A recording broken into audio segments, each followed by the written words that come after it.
ثم بعثناہم، پھر ہم نے ان کو کھڑا کیا تاکہ ہم جان لیں کہ ان میں سے کون بہتر اندازہ لگا سکتا ہے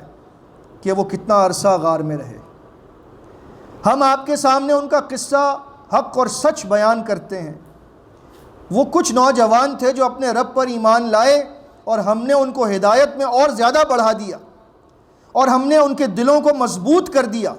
جب وہ کھڑے ہوئے اپنی قوم کے سامنے، اپنے وقت کے بادشاہ کے سامنے، اور انہوں نے کھل کر کہا ربنا رب السماوات والارض، ہمارا رب تو وہ ہے جو آسمانوں اور زمین کا رب ہے، لن ندعو من دونہ الہا، ہم اس کے علاوہ کسی کو نہیں پکاریں گے، چاہے تم مانو یا نہ مانو، لقد قلنا اذا شططا، اگر ہم نے ایسا کیا تو ہم بڑی ہی ظلم و زیادتی والی بات کریں گے۔ یہ ہماری قوم ہے جنہوں نے اللہ کو چھوڑ کر دوسرے الہ بنا لیے ہیں، یہ کیوں اس معاملے پر کوئی دلیل نہیں پیش کرتے واضح؟ اس سے بڑھ کر ظالم کون ہوگا جو اللہ پر جھوٹ منسوب کرے اور اس کے شریک بنائے۔ پھر انہوں نے آپس میں کہا، کیونکہ قوم کے لوگوں نے کہا تھا کہ ہم تمہیں قتل کر دیں گے، یا تو تم واپس دین پر ہمارے آ جاؤ، یا پھر یہ اپنے گھر بار تم چھوڑ کر یہاں سے دفع ہو جاؤ، نکل جاؤ، یا ہم تمہیں مار دیں گے۔ تو وہ کہنے لگے جب تم نے یہ فیصلہ کر ہی لیا ہے کہ اب قوم کو چھوڑ دو گے اور اپنے اللہ کی رضا کے لیے ان کے باطل معبودوں کو چھوڑ دو گے، تو پھر ایسا کرو کہ فلاں غار کی طرف چلتے ہیں، اللہ تعالیٰ کوئی نہ کوئی راستہ بنا دے گا اپنی رحمت کا، اور تمہارے لیے اس مشکل سے نکلنے کی سبیل وہ خود ہی پیدا فرمائے گا۔ تم دیکھتے اگر تم اس وقت وہاں پر ہوتے کہ جب سورج طلوع ہوتا تھا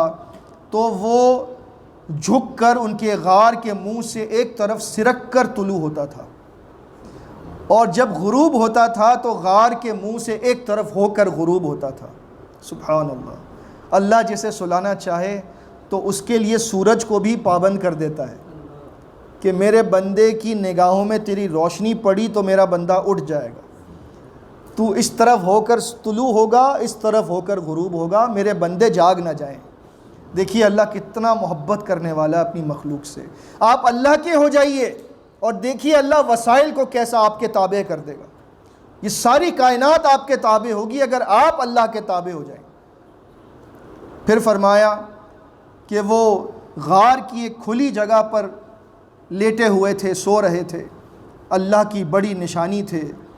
جسے اللہ ہدایت دے وہی ہدایت پر ہے، اور جسے اللہ گمراہ کر دے اس کے لیے کوئی دوست اور مددگار نہیں ملتا۔ اگر تم ان کو دیکھتے تو خیال کرتے کہ وہ جاگ رہے ہیں، حالانکہ وہ سو رہے تھے، اور ہم ان کو کبھی دائیں کبھی بائیں کروٹیں بھی دلایا کرتے تھے۔ کروٹیں دلانے کا بھی بڑا پیارا مقصد ہے۔ یہ وہ لوگ جانتے ہیں جن کے گھر میں کوئی مریض ہو جس کو ڈاکٹرز نے کہا ہو کہ مستقل بیڈ پر ہی لیٹے رہنا ہے، تو مریض کو بیڈ پر لیٹے لیٹے بیڈ سورز ہو جاتے ہیں، کیونکہ جسم ایک ہی جگہ پریس ہوتے ہوتے وہ نشان پڑ جاتے ہیں جو تکلیف دیتے ہیں۔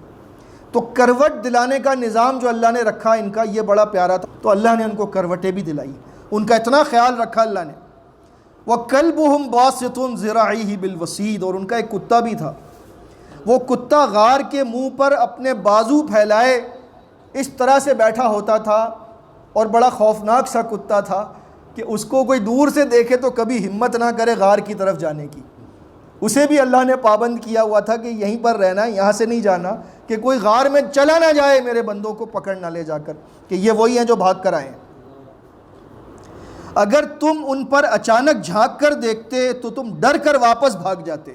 اور تمہارا دل ان کے رعب اور دہشت سے بھر جاتا۔ اللہ نے ان کی حفاظت کے لیے ایسا رعب رکھا تھا، اور پھر ایسا ہی ہوا، ہم نے ان کو کھڑا کر دیا۔ کھڑے ہوتے ہی وہ آپس میں باتیں کرنے لگے۔ ایک کہنے والے نے کہا کہ تم کتنا عرصہ رہے اس حالت میں، کتنی دیر سوئے؟ کہنے لگے ہم سوئے ایک دن یا اس کا کچھ حصہ۔ دوسرے گروپ نے، کیونکہ اس میں قالو کا صیغہ ہے، یعنی کم از کم 3 لوگ یہ تھے کہنے والے جنہوں نے کہا کہ ایک دن یا دن کا کچھ حصہ رہے۔ پھر دوسرا گروپ تھا قالو ربکم اعلم، انہوں نے کہا کہ رب زیادہ جانتا ہے کتنا عرصہ سوئے۔ اس بات سے ہمیں کیا سروکار کتنا سوئے، فی الحال تو مسئلہ یہ ہے کہ بھوک لگی ہے۔ تو ایسا کرتے ہیں، ایک بندے کو بھیجتے ہیں بازار، اور یہ چاندی کا سکہ لے کر یہ جائے اور شہر میں جائے اور وہاں جا کر دیکھے صاف ستھری کوئی چیز کھانے کی ملتی ہے تو لے کر آئے، کیونکہ نفاست پسند لوگ تھے، نفیس لڑکے تھے، محل میں رہنے والے مالدار تھے، تو کھانے پینے میں ذرا آدمی جب نفاست ہو تو اچھی چیزیں کھانا چاہتا ہے، تو انہوں نے کھانے کے لیے فرمائش کی کسی اچھی چیز کی، تو وہ لے کر جائے یہ چاندی کا سکہ اور جا کر کوئی کھانے کی چیز خرید کر لائے، اور دیکھنا کہ نرمی سے بات کرے، لوگوں کو ہمارے بارے میں کسی کو خبر نہ دے بیٹھے، کیونکہ اگر لوگوں کو معلوم ہو گیا تو وہ پھر ہمارے پاس آئیں گے، ہمیں پکڑ کر رجم کر دیں گے، مار دیں گے، سنسار کر دیں گے، یہاں پھر ہمیں زبردستی اپنے دین پر لوٹانے کی کوشش کریں گے، اور اگر تم نے ایسا کیا تو تم کبھی کامیاب نہیں ہو سکو گے۔ یہ لفظ وَلْيَتَلَطَّفْ جو ہے سورہ کہف کی آیت نمبر 19 میں آیا ہے۔ قرآن مجید میں جو کل حروف ہیں ان کے اعتبار سے یہ لفظ وَلْيَتَلَطَّفْ جو ہے یہ قرآن مجید کا بالکل وسط ہے، بالکل درمیان ہے۔ قرآن مجید میں ایک محتاط اندازے کے مطابق 3,27,792 حروف ہیں،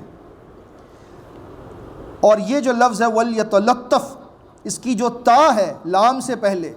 یہ آدھے حروف مکمل ہونے کا مقام ہے، اور اس کے بعد جو لام ہے یہ بقیہ آدھے حروف کی ابتدا کا مقام ہے۔ تو یہ لفظ وَلْيَتَلَطَّفْ جو ہے وہ بڑا قیمتی لفظ ہے، اور اس کے معنی بھی بڑے قیمتی ہیں کہ بہت نرمی کرنا، یعنی قرآن کا مرکزی مفہوم یہ ہے کہ ہر معاملے میں نرمی کی جائے، اول بھی نرمی آخر بھی نرمی۔ جب آپ نرمی سے پیش آئیں گے تو سارا خیر آپ کو ملے گا، اور آپ کی دعوت میں بڑی تاثیر پیدا ہوگی انشاءاللہ۔ اور پھر ہم نے حالات ایسے بنا دیے کہ لوگوں کو معلوم ہو گیا کہ یہ لڑکے غار میں چھپے تھے، تو مورخین نے اس کو جوڑنے کی کوشش کی ہے، بات بھی مناسب ہے کہ جب یہ بازار میں گئے سکہ لے کر کھانا خریدنے، تو جس نے ان کو کھانا دینے کے لیے جب پیک کیا ہوگا اس نے جب پیسے مانگے تو انہوں نے سکہ نکال کر دیا، جب سکہ دیا تو اس نے کہا یہ کس زمانے کا سکہ ہے بھائی، یہ کہاں سے لائے، تمہارے کوئی خزانہ ہاتھ لگ گیا ہے پرانے زمانے کا، یہ تو 300 سال پرانا سکہ تھا، تم ہو کون؟ تو وہ کہانیاں جو ہے نا نسلاً چلتی ہیں، لوگوں میں مشہور ہوتی ہیں، تو ان کے ہاں علاقے میں مشہور ہوگا کہ ایک زمانہ تھا 7 لڑکے تھے، وہ چلے گئے تھے، پتہ نہیں کہاں گئے، ملے نہیں، تو لوگوں نے سوچا اچھا یہ کوئی وہی معاملہ تو نہیں ہے،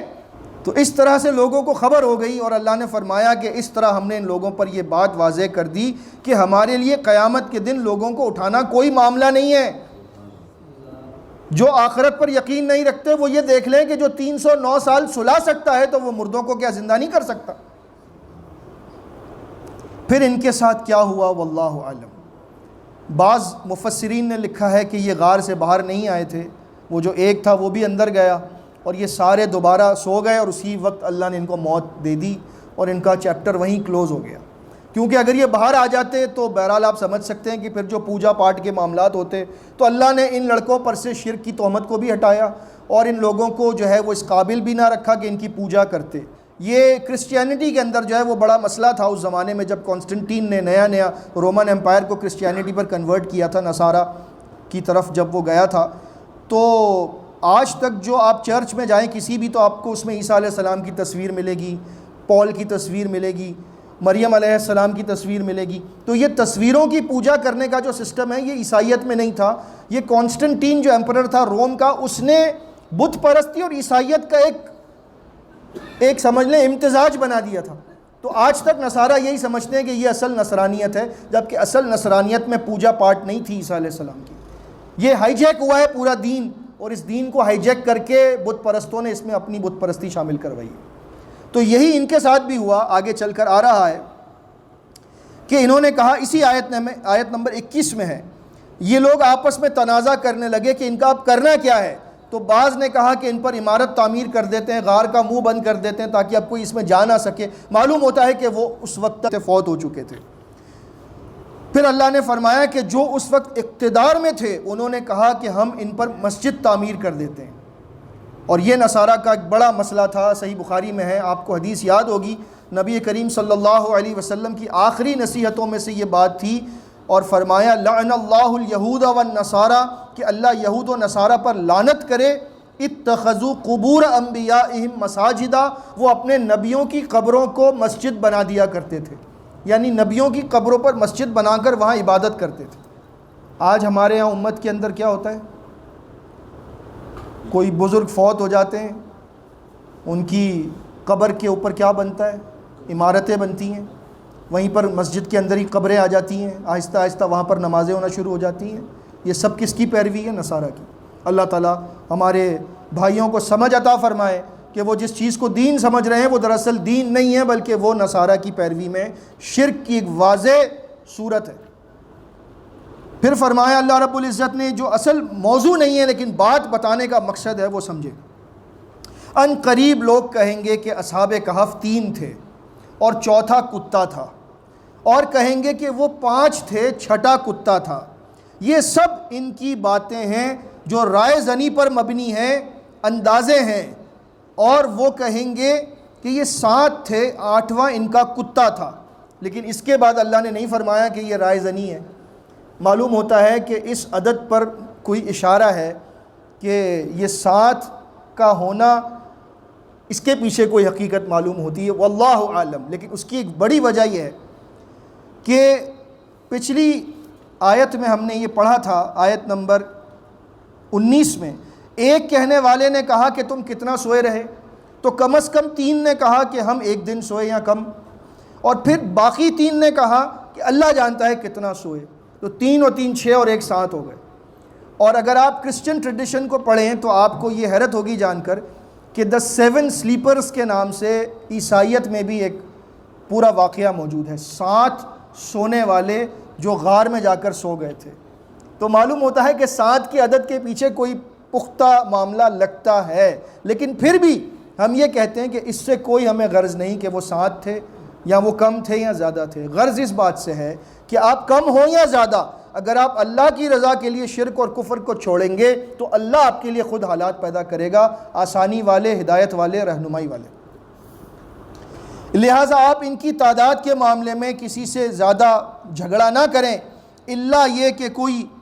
سرسری بات کر دیں، جیسا میں نے آپ کے سامنے سرسری بات رکھی ہے، یہ اصل موضوع نہیں ہے۔ اور کسی سے ان کی تعداد اور معاملات کے بارے میں سوال بھی نہ کیا کیجیے، اور یاد رکھیے کہ کسی بھی کام کے معاملے میں یہ نہ کہیے گا کہ میں کل یہ کام کروں گا، مگر یہ کہ آپ اس کے ساتھ کہیں گے انشاءاللہ۔ اگر انشاءاللہ نہیں کہا تو اس کام میں آپ کے لیے آسانی نہیں ہوگی، اور اگر آپ بھول جائیں انشاءاللہ کہنا اور پھر یاد آئے تو جب یاد آئے اس وقت کہہ دیجئے، اللہ کا ذکر کیجئے اور کہیے کہ امید ہے کہ میرا رب مجھے اس سے بھی بہتر حق کے قریب راستے کی رہنمائی عطا فرما دے گا۔ وہ اپنے غار میں پڑے رہے 309 سال، کہہ دیجئے کہ اللہ ہی بہتر جانتا ہے کہ کتنا عرصہ رہے، سارا غیب آسمانوں اور زمین کا اس کے قبضہ قدرت میں ہے، وہ کیا ہی خوب دیکھنے والا ہے، کیا ہی خوب سننے والا ہے، اس کے علاوہ کوئی ان کا دوست نہیں، کارساز نہیں، اور وہ اپنے حکم میں کسی کو شریک نہیں کرتا۔ اس کے بعد کچھ نصیحتیں ہیں نبی کریم صلی اللہ علیہ وسلم کے حوالے سے کہ جو مالدار طبقہ تھا قریش کا، وہ آ کر کہتا تھا کہ آپ یہ غریبوں کو یہاں سے نکالیں، یہ بلال کو اور یہ دوسرے تیسرے جو آپ کے ساتھی ہیں غریب، یہ عمار کو، خباب کو، یہ لوہار ہیں، یہ بھٹی میں کام کرنے والے، ہم ان کے ساتھ نہیں بیٹھ سکتے، اگر ہمیں بٹھا کر دین کی بات کرنی ہے تو ان کو نکالو یہاں سے۔ تو اللہ تعالیٰ نے فرمایا ہرگز یہ نہیں ہو سکتا۔ آیت نمبر 28، اپنے آپ کو روکے رکھو ان لوگوں کے ساتھ جو صبح اور شام اپنے رب کا ذکر کرتے ہیں، اس کی رضا کے طالب ہیں، ان کی طرف سے اپنی نگاہیں پھیر کر ان مالداروں کی طرف نہ دیکھنا، کبھی ان کا کہنا نہ ماننا جن کے دلوں کو ہم نے اپنے ذکر سے غافل کر دیا ہے، ان کے معنی و اسباب کی وجہ سے، وہ تو اپنی خواہش کے پیچھے چلتے ہیں، ان کا کام تو برباد ہو چکا ہے۔